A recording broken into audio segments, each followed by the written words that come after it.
I think my Chinese diesel heater has tried to end me 6 days before I go to the Arctic Circle, where I'm definitely going to need some heating. You see, I woke up one morning and I'm feeling really groggy. My eyeballs are pouring out of my head, banging, throbbing headache. And I'd woken up like that the previous 2 days as well. The only thing that coincided with them was the fact that I'd had my heating on all night. I thought to myself, while I was saying this to camera in exactly this shot, I just realised instantly, last time I actually felt like that was when I went night fishing and I fell asleep in my tent, in my bivvy, with my gas stove on for heating. So my instant thought was, but I've got that. Surely that should stop it. It resulted in me coming down here and simply just going, nothing. That's not good, is it? I've checked the batteries, thinking that there'd be batteries inside it, and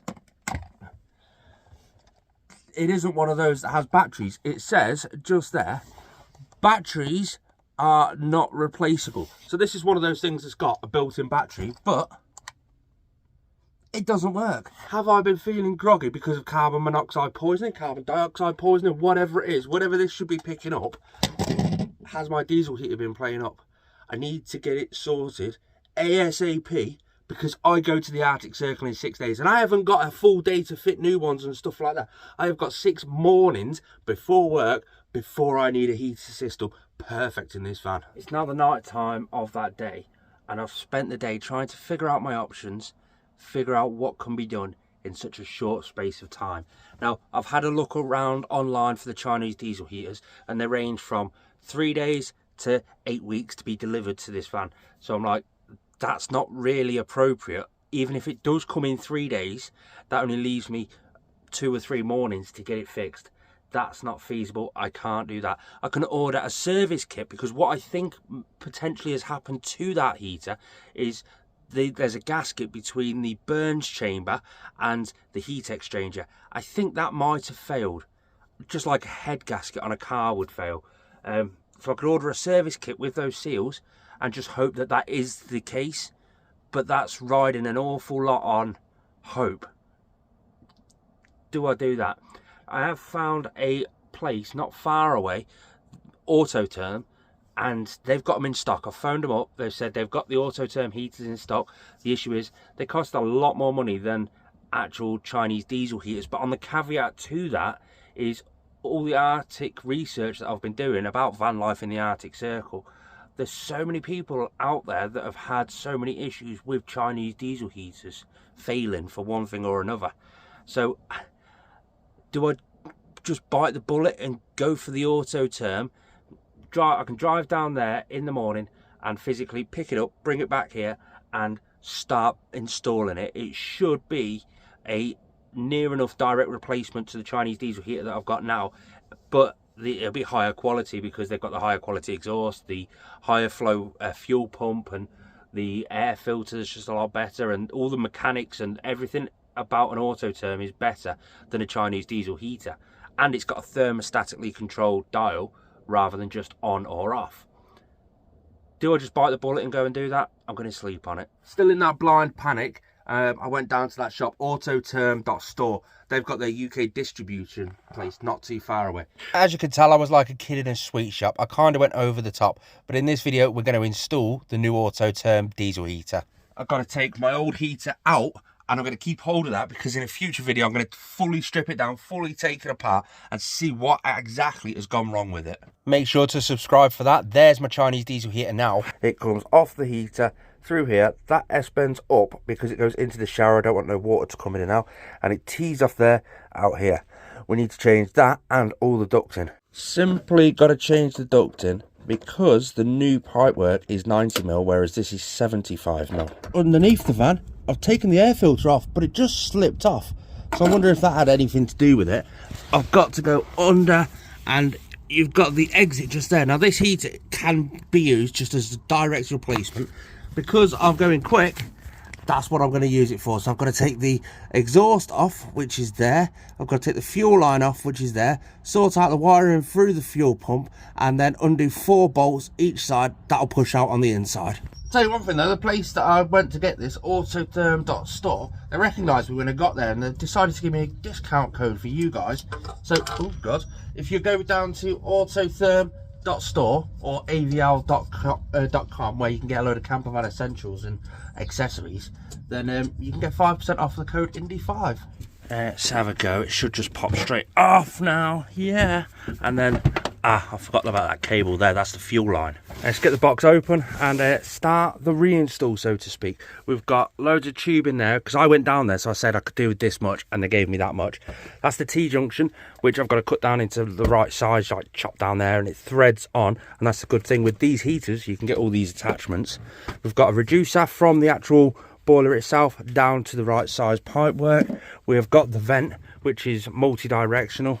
Then we have got the comfort controller and extension for the cabling. If I want the cabling further away, I've got the extension for the comfort controller. Do you mind, buddy? I'm trying my hardest to do some filming here.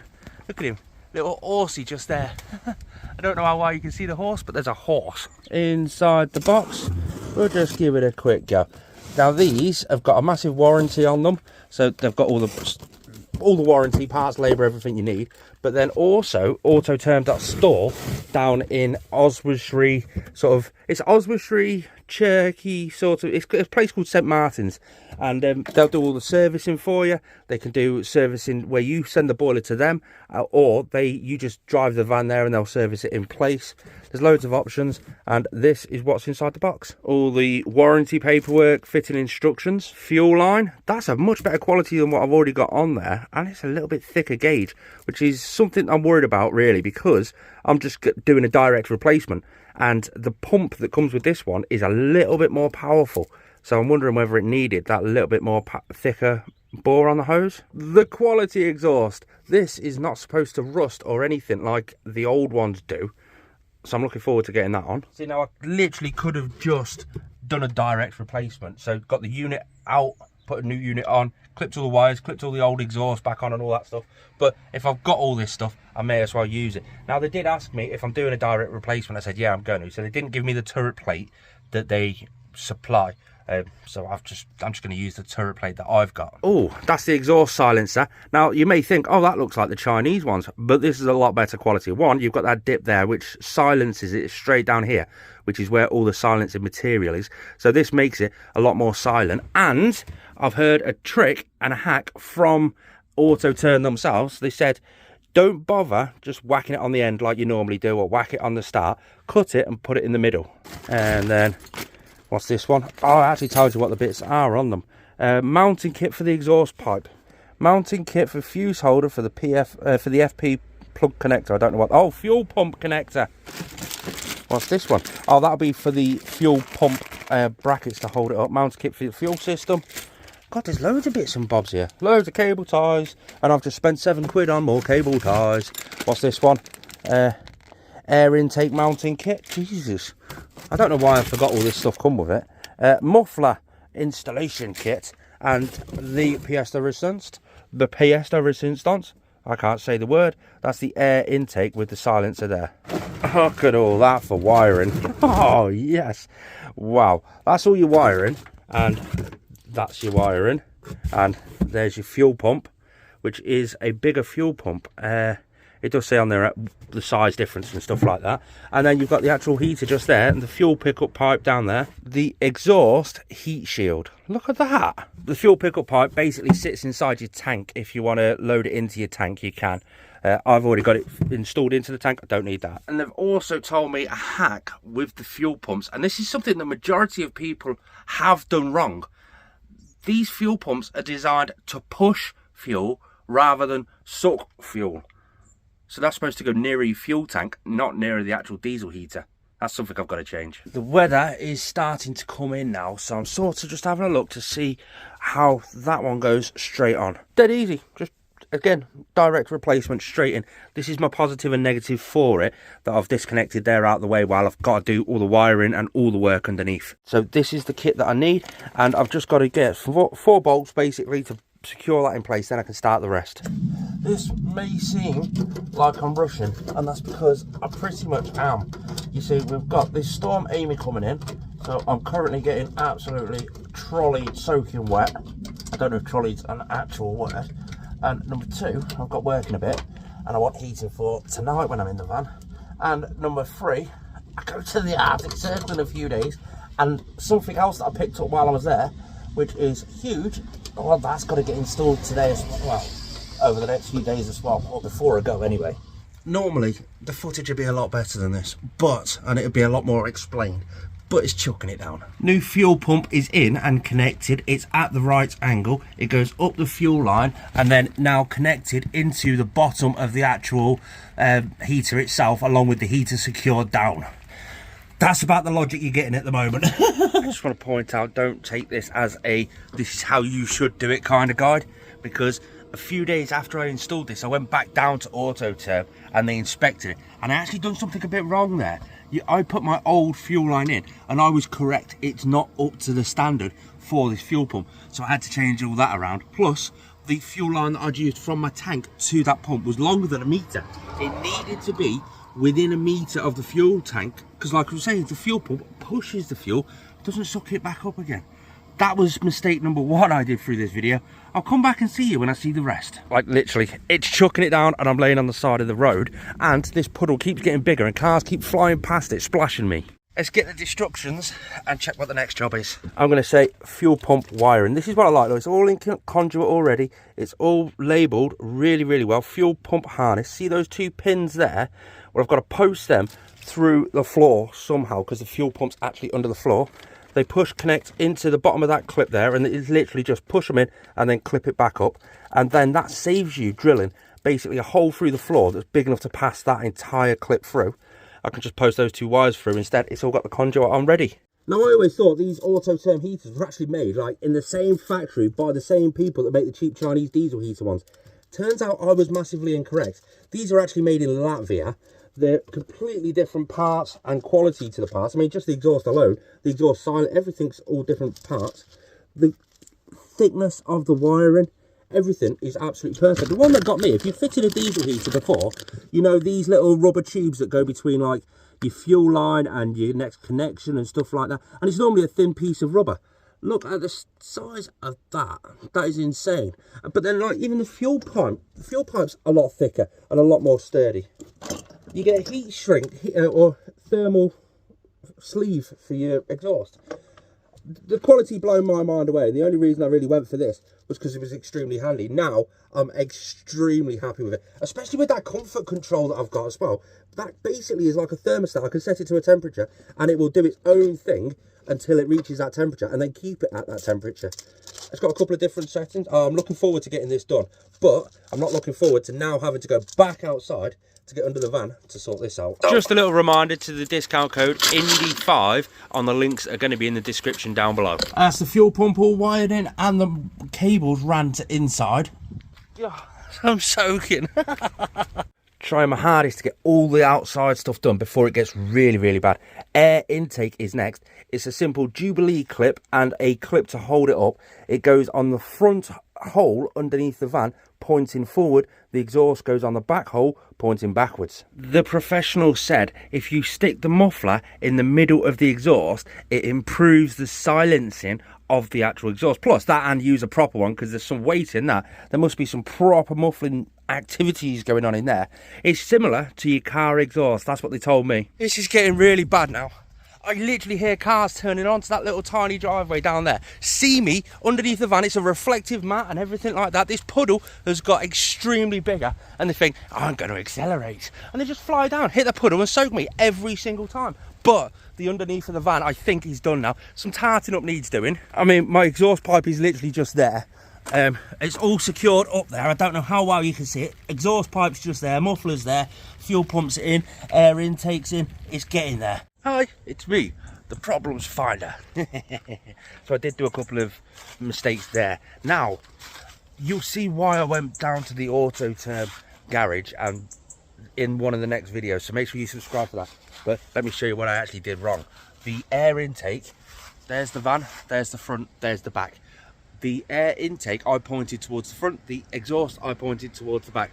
Not a massive issue, you'd think. That's how the Chinese diesel heaters tell you to do it. That's just how I assume to do it.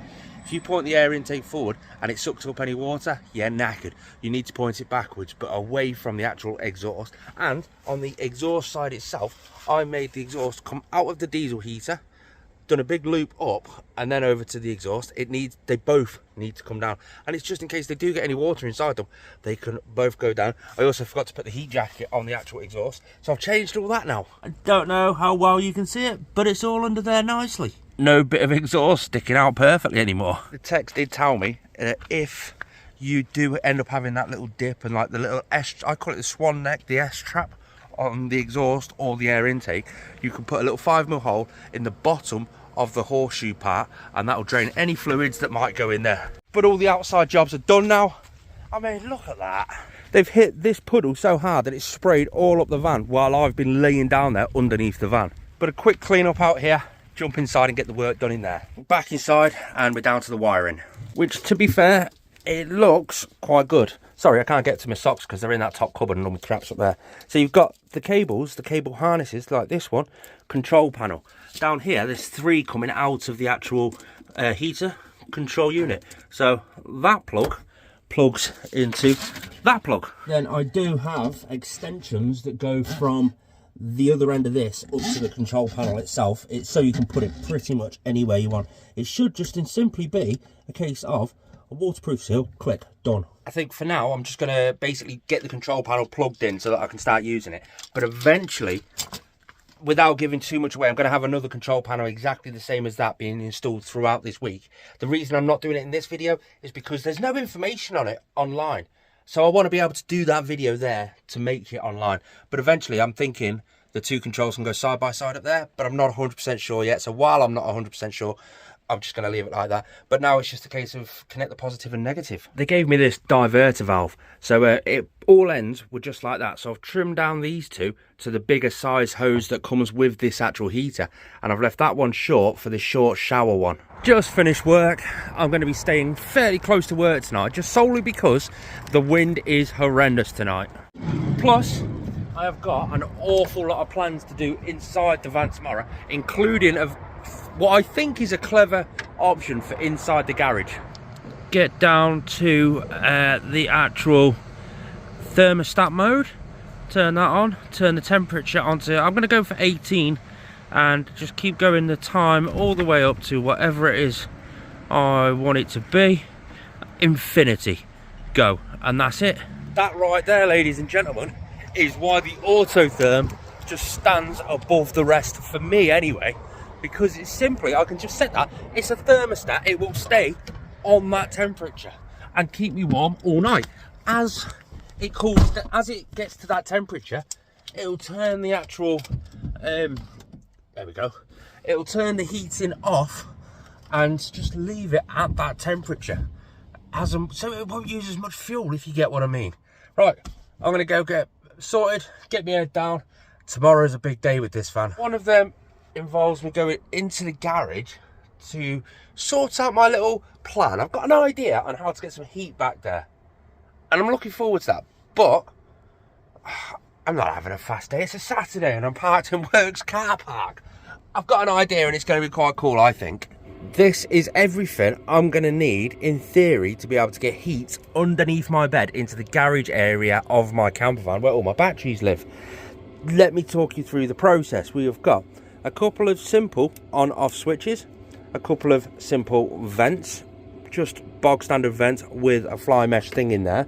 We've got a couple of computer fans, a hole saw drill bit set which is big enough for the hole on the back of there. We've got a couple of sets of screws, different types, and some 2-core cabling. Obviously the cordless drill that's currently on charge. Just behind this board, just here, over this side is my water tank. Just over that side is all my water tank pipe work, and just over there is my actual battery. If we have a look down underneath the actual bed, you can see there's the water tank end, which is about there.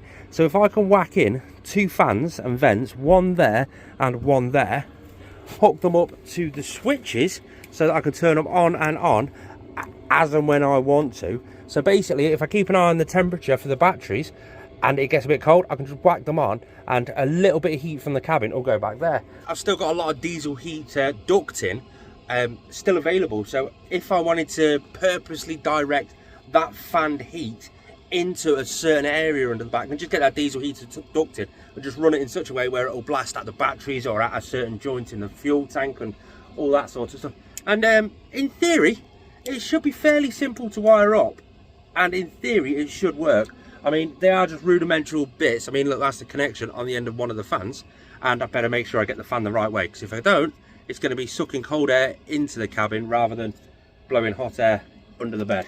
The question is, do I wire both the fans up together and onto like one switch, or do I wire them up on separate switches? I think I'm going to do them both at the same switch, because then it'll just get the heat in there faster when I need it. It'd be cool if I could set this system up and it actually works, but then like in the future I can stick it to like a temperature controlled thing.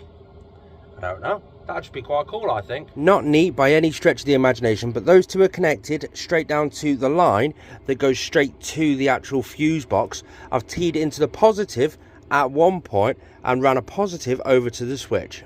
The fan covers, these little vents here, they sit a little bit too deep, so they're going to go all the way through the actual board itself, and then the fan's going to catch on it. So I've got them apart and I'm trimming them down to next to nothing. So that now is a case of cut the hole 100mm, sink that in, it won't go all the way through the board, and then the fan will screw directly onto the back of that, and then basically just connect the positive and negative and run a switch through to here. In theory, it's going all too well at the moment. The plan may change slightly. I ideally want to drill the big 100mm hole from this side so I don't damage that fascia too much. You know, when you're drilling from the other side, it sometimes blows out, and I don't want to do that. So I've lifted it up and I've had a good old look underneath, and I don't know how well you're going to see this, but we've got a lot of wires, electricals, pipe work, even down this sort of side. You've got a load of stuff down there too, and I'm like, ah, crap, I might only have enough room for one. I mean, I should be able to move the majority of the pipework and stuff to be able to fit one vent through, but maybe not the two. I don't know. I'm going to have another quick play. That was a scary hole to drill in this expensive wood, but I got the hole done. I don't know how good I'm going to be able to secure the fan on the other side, because it's quite near to the boiler, but you've got the water tank just there, some pipe work just above it and some pipe work just below it. That's the exit for the water tank, the fresh water exit, so that's going to be a perfect little location for a bit of heat to go in.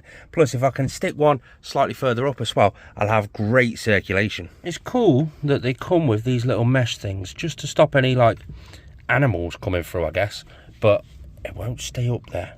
Right, you stay, and then this vent, which way did I angle it? That way down, so that the vent faces downwards, and then it should, in theory, clip in that side, and there. Oh, the mesh moved. Both. There is the vent. That's going to be a pig to keep clean, but that's the vent that's going to suck hot air into the garage. I'm starting to see why people think that I've butchered this van.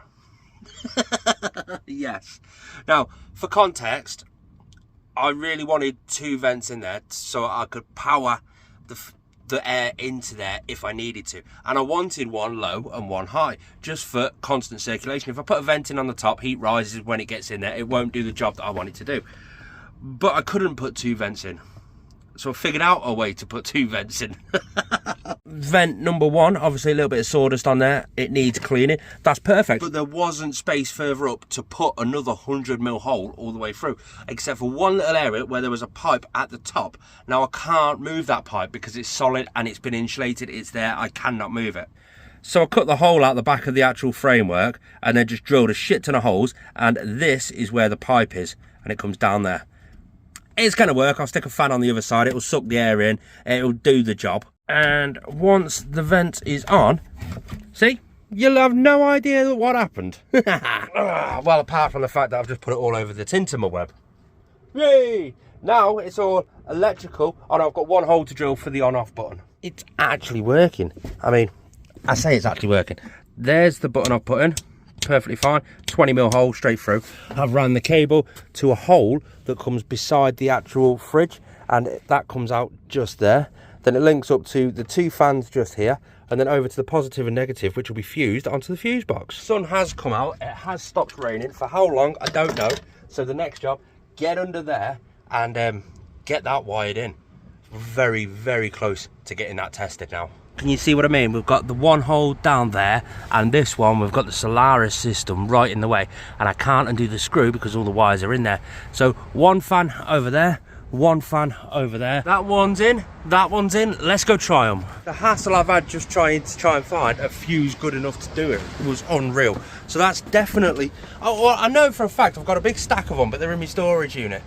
And that's not good enough if they're there, are they? I'll put the old Renogy shunt back in. The only reason that shunt is actually still there, even though it's not working, is to fill that hole until I can get down to Van's Adventures to get that new plinth done. Let's try it. Ah, yes.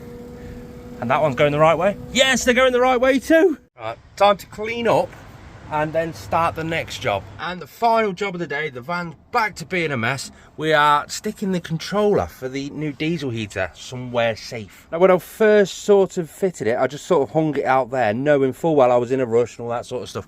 So what I've done, I've stuck it up there, and the sole purpose of putting it there is because I've got another one exactly the same to go directly above it in one of my next videos. Just subscribe to see that. But I've ran the cable inside, all down the bottom of there. It's come out over here. It's connected up to the actual diesel heater. I've just got to find a way of securing that wire and hiding it out the way. Quite the productive day, if I don't say so myself. Now, the problem is, how do I reward my productivity? I'm thinking dominoes. That's not quite working how I wanted it to, Deirdre. I think I've virtually figured it out. So there we go. It's at 19 degrees inside the van at the moment. You've got heating, ventilation, so it'll pull cold air in, settings, timers. So if we click on heating, you've got temperature mode, heat and ventilation, which will keep it at exactly the right temperature. I think it lets it drop 5 degrees and then it'll bring it back up. Thermostat mode, which will keep it exactly right. Temperature mode, which is just all go to the right temperature and then it turns off. Power mode, which is just constant.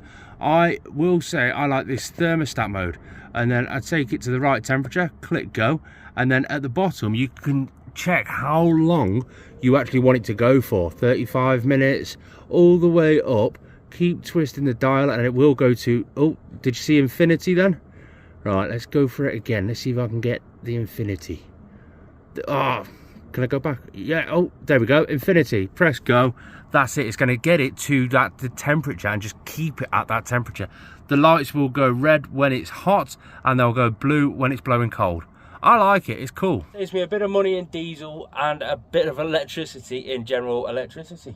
And it's going to be reliable, which is exactly what I need. Make sure you subscribe if you want to see me service the diesel heater that came out of it. Just look at how grubby that is and find the exact problem. I think I know what the problem was. Look at that. Ugh. And it's going to be cool to go through. It'll be one of my upcoming videos. Subscribe for that.